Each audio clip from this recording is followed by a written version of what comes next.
चलिए ठीक है, अगला क्वेश्चन देखते हैं। क्वेश्चन नंबर 6 आपका दिया है कि क्या जी, जांच कीजिए कि 7 × 11 × 13 प्लस 13 और 7 × 6 × 5 × 4 × 3 × 2 × 1 प्लस 5 भाज्य संख्या क्यों है। पूछ रहा है जी कि भाज्य संख्या क्यों है।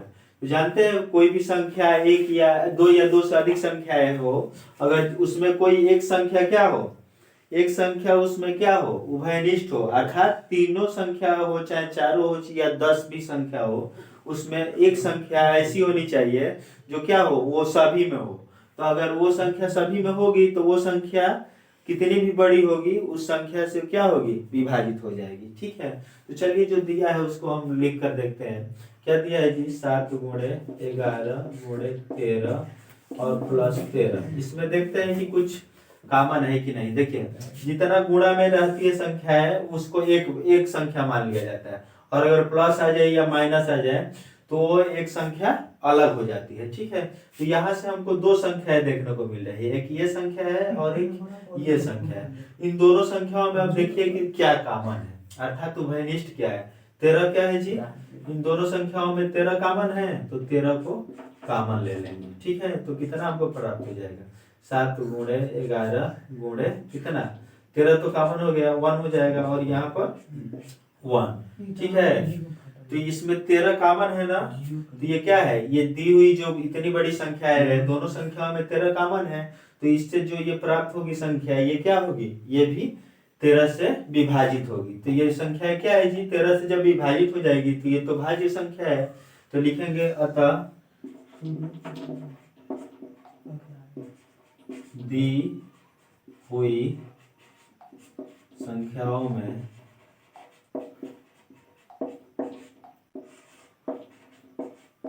13 उभयनिष्ठ है। क्या है जी, उभयनिष्ठ है। उभयनिष्ठ अर्थात कॉमन है। क्या है जी, कॉमन है। ठीक है, और जिन संख्याओं में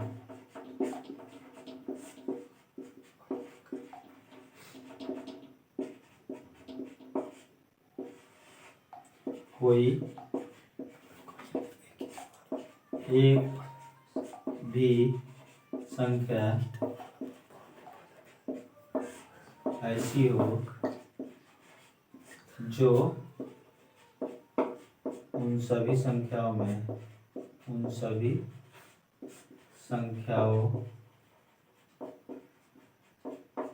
के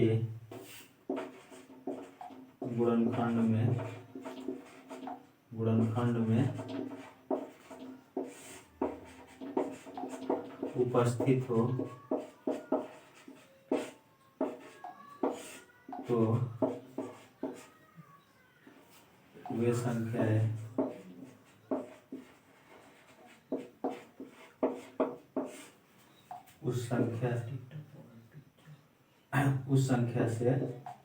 उस उभयनिष्ठ संख्या से क्या होती है, भाज्य होती है ना, भाज्य होती है। ठीक है, अतः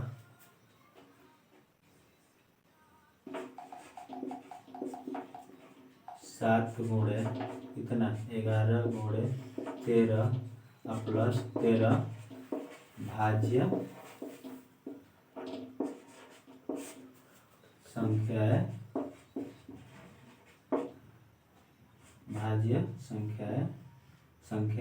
है। ठीक है, ये तो हो गया। ठीक है, अब इसी प्रकार इसमें दूसरा भी दिया है। ठीक है, तो दूसरा भी लिख लेंगे इसी प्रकार। क्या लिखे हैं जी, 7 × 11 × 13 प्लस 13 में क्या है जी, 13 दोनों में कॉमन है, 13 को कॉमन ले लिए। तो इसके बाद लिख लेंगे कि अतः दी हुई संख्याओं में 13 क्या है, उभयनिष्ठ है, और जिन संख्याओं में ठीक है कोई एक भी संख्या ऐसी हो ऐसी हो जो उन सभी संख्याओं के गुणनखंड में उपस्थित हो, तो वे संख्याएं क्या होती है? तो वे संख्याएं उस उभयनिष्ठ संख्या से क्या होती है? भाज्य होती है। ठीक है, तो अतः इतना 7 × 11 × 13 + 13 भाज्य संख्या है। ठीक है, इस प्रकार लिख लेंगे। तो इसी प्रकार ये जो दूसरा दिया है उसको भी लिख लेंगे। ठीक है, यहाँ सिर्फ हम ये मिटा दे रहे हैं, आप लोग फिर आगे नेक्स्ट लाइन में कर लीजिएगा। ठीक है, यहाँ सिर्फ हम इतना लिख दे रहे हैं, कितना? 7 × 6 × 5 × 4 × 3 × 2 × 1 प्लस कितना? 5 है। तो इसमें क्या कॉमन है जी? देखिए ये अकेले 5 है और इसमें देखिए ये एक संख्या है, ये एक पूरी संख्या है और ये एक अलग संख्या है। ठीक है, तो इन दोनों संख्याओं में देखेंगे कि कौन सी चीज कॉमन है। वो तो अकेले 5 है और 5 के साथ कुछ नहीं है, तो मैक्सिमम 1 है 5, क्योंकि किसी भी संख्या का फैक्टर क्या होता है? 1 होता है। ठीक है, तो इन दोनों में क्या कॉमन है जी? इसमें भी 5 है और उसमें भी 5 है, तो इन दोनों में से क्या करेंगे? 5 को कॉमन ले लेंगे। तो यहाँ कितना बच जाएगा? 7 × 6 × 5 की जगह पर 1 हो गया, 4 हो गया, 3 हो गया, 2 हो गया और क्या हो गया जी? 1 को लिखिए या ना लिखिए, कोई अंतर नहीं पड़ने वाला। +1 प्लस में रहेगा 1 तो लिखना पड़ेगा भाई, नहीं तो गलत हो जाएगा। ठीक है, तो फिर इसके बाद यही लिख लेंगे कि अतः दी हुई संख्याओं में 13 उभयनिष्ठ है और जिन संख्याओं में कोई एक भी संख्या ऐसी हो जो उन सभी संख्याओं के गुणनखंड में क्या हो? उपस्थित हो तो वे संख्याएं उस उभयनिष्ठ संख्या से भाज्य होती है। अतः अब इसके जगह पर क्या लिख लेंगे? जो वाली संख्या है 7 × 6 × जो संख्या है उसको लिख लेंगे। ठीक है, कितना है जी? 7 × 6 × 5 × 4 × 3 × 2 × 1 + 5। ठीक है, ये क्या है जी? भाज्य संख्या है। ठीक है,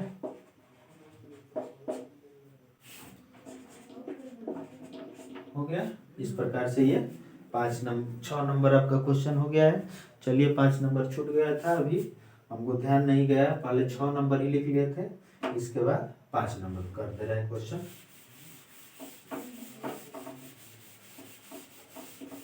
5 नंबर क्वेश्चन में कह रहा है कि जांच कीजिए कि क्या किसी प्राकृतिक संख्या n के लिए 6 के पावर n अंक 0 पर समाप्त हो सकता है ना, कि नहीं हो सकता है।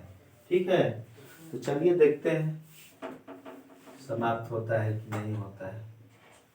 ठीक है, 5 नंबर क्वेश्चन है आपका कि जांच कीजिए कि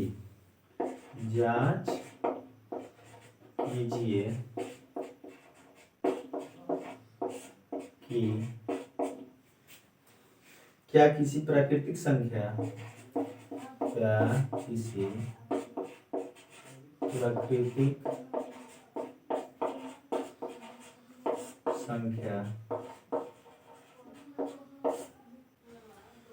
n के लिए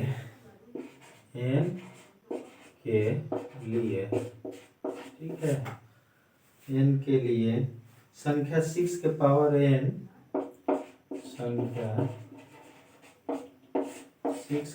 कितना n अंक 0 पर समाप्त हो सकती है। अंक 0 अर्थात 0 पर समाप्त 0 पर समाप्त हो सकती है। कह रहा है कि जांच करके बताइए कि किसी प्राकृतिक संख्या अर्थात नेचुरल नंबर n के लिए संख्या 6 के पावर n पर अंक 0 पर समाप्त हो सकता है कि नहीं। ठीक है, तो इसको चलिए चेक कर लेते हैं क्या दिक्कत है। हल लिख लीजिए या सॉल्यूशन लिख लीजिए। ठीक है, तो क्या हो जाएगा जी? हल में कितना दिया है? 6 के पावर n, तो 6 के पावर n को क्या करेंगे? 6 को फैक्टर कर लेंगे। 6 को कितना लिख सकते हैं? 2 × 3 के पावर n। ठीक है। तो हम जानते हैं कि अगर मान लीजिए कोई संख्या शून्य पर समाप्त हो, उसका यूनिट इकाई अंक क्या है, शून्य है, तो उन संख्या का गुणनखंड कितना होता है जी, फैक्टर 2 × 5 के पावर n होता है। ठीक है, 2 × 5 रहता है तो ये क्या होती, शून्य पर समाप्त होती। ठीक है, तो लिखेंगे कि चूंकि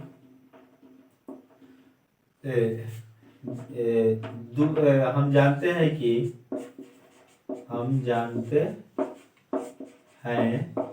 कि जिस संख्या, चाहे जिन कोई भी संख्या हो, जिन संख्याओं का गुणनखंड, ठीक है, जिन संख्याओं का गुणनखंड किस रूप में रहे जी, 2 × 5 के पावर n के रूप में हो तथा n क्या हो जी, एक प्राकृतिक संख्या हो। ठीक है, प्राकृतिक संख्या हो।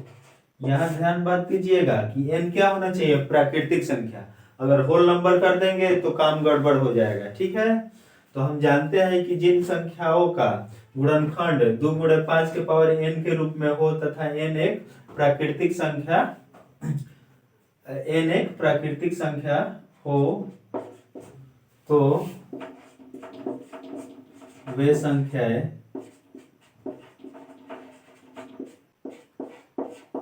शून्य अर्थात 0 है जी पर समाप्त हो सकती है।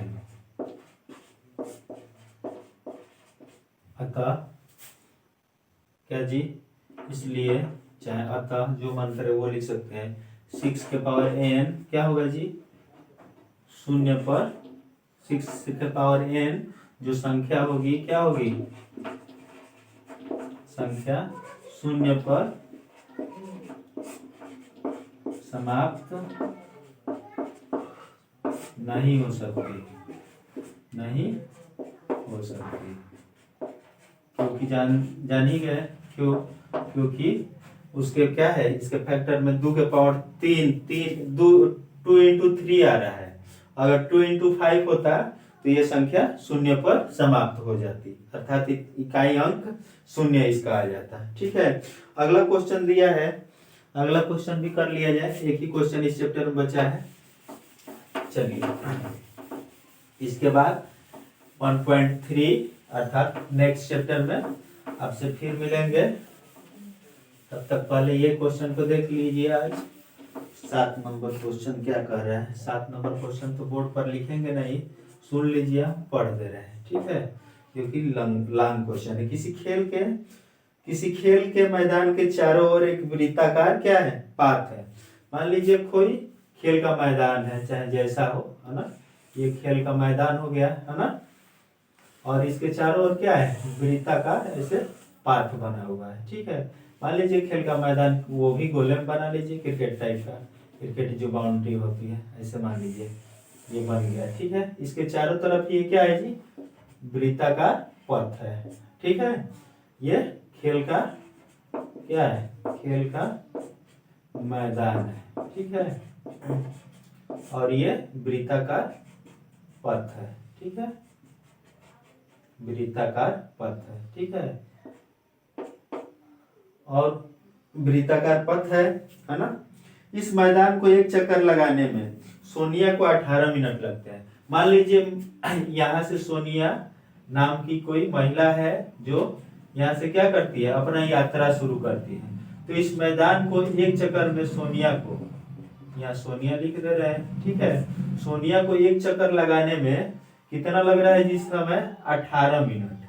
ठीक है, और दिया है जबकि इसी मैदान को एक चक्कर लगाने में रवि को 12 मिनट लगते हैं। और मान लीजिए एक और आ गया पर्सन, कौन जी, रवि, यहीं से वो भी शुरू कर रहा है अपना यात्रा।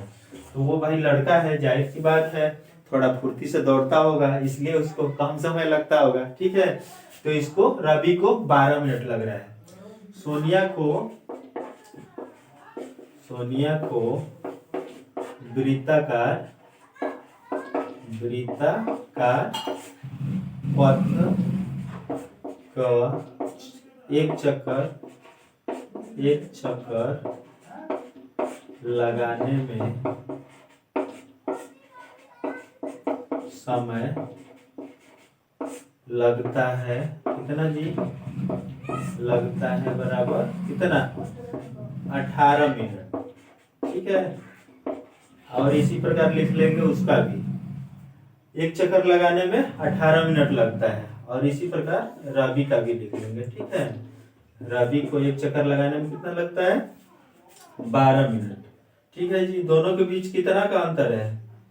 12 6 18, 6 मिनट का दोनों के बीच क्या है? अंतर है। ठीक है।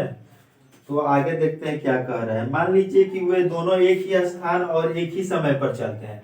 वे दोनों एक ही स्थान, अभी बताया ना कि दोनों एक ही जगह से यात्रा शुरू कर रहे हैं, और एक ही समय भी उन दोनों का चलने का क्या है? एक ही समय है ना। तो चलना प्रारंभ करते हैं तो एक ही स्थान और एक ही समय पर चलना प्रारंभ करके एक ही दिशा में चलते हैं। और ये भी बात है, देखिए ये लग रहा है कि पीछा कर रहा है इसका भी, या साथ आया होगा। ठीक है। वो भी इसका चक्कर लगा रहा है। ठीक है। तो फिर भी लेकिन लड़का वैसा नहीं है, क्या है जी? इससे तेज गति में चल रहा है, उसको ध्यान नहीं दे रहा है। ठीक है। कितने समय बाद कह रहा है कि पुनः वह प्रारंभिक स्थान पर मिलेंगे, मानी कि ये कितने समय बाद एक साथ पुनः अपने स्थान पर मिलेंगे। तो ये तो एक चक्कर लगा रही है सोनिया, तो 18 मिनट लग रहा है जी। अगर 2 चक्कर लगाएगी, 2 चक्कर सोनिया लगाएगी तो कितना लग जाएगा? 2 चक्कर लगाएगी सोनिया तो 18 दूनी का 36 मिनट हो जाएगा। लेकिन अगर रवि 2 चक्कर लगाएगा, कौन जी? रवि, ये सोनिया का चक्कर था। रवि 2 चक्कर लगाएगा तो इसको कितना लगेगा जी? रवि को 12 गुणे 2, 12 दूनी का 24 मिनट लगेगा। ठीक है। अगर तीसरा चक्कर ये लगाता है, 3 चक्कर लगाता है तो कितना लग जाएगा? 12 गुणे 3, अर्थात कितना? 36 मिनट। और इसका 2 चक्कर में 36 मिनट लग रहा है, और इसका 3 चक्कर में 36 मिनट लग रहा है।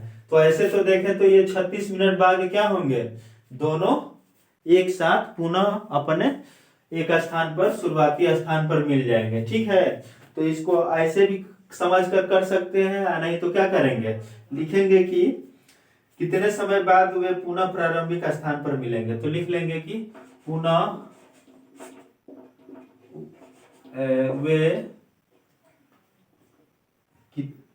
वे प्रारंभिक स्थान पर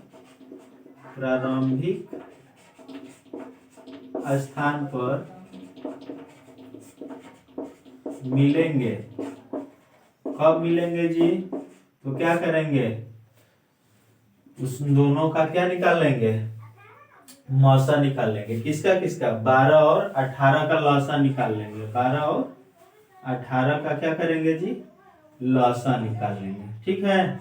12 और 18 का लॉसा अर्थात एलसीएम निकाल लेंगे। ठीक है। तो वो आ जाएगा। देखिए 12 और 18 का एलसीएम निकाल लिया जाए। यहाँ पर 12 का कितना हो जाएगा जी? 2 दूनी के 4, 4 तिया 12, 18 का हो जाएगा कितना? 2 दूनी का 4, नहीं 2 नवा 18, 2 तिया 6, 6 तिरी 18। ठीक है। तो इन दोनों का एलसीएम क्या होता है जी? जो दोनों में कॉमन हो और जो नॉन कॉमन हो वो भी होता है।